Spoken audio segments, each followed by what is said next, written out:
Guys, papatulan ko to. Parang jerky siya eh. Vegetarian beef steak.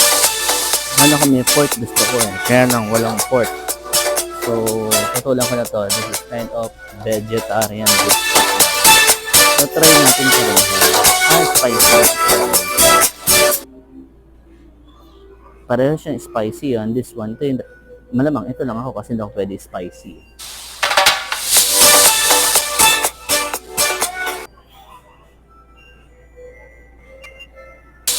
Yung kinuha ko yung black, hindi ko alam anong klase yung violet.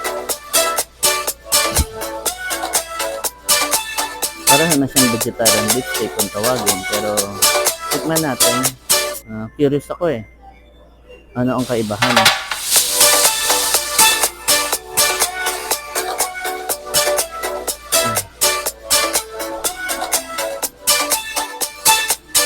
Guys, hindi ko alam magkano to, pero kukunin ko na rin kasi dark chocolate flavor siya. Medyo alam niyo naman ang dark chocolate, paborito ko. Pero parang meron siyang malaki. Amounting of 69. So yun nga, hindi ko alam magkano ang presyo nun. Pero ito, walang presyo. 69 daw, pero wala naman nakalagay kung anong klase siya.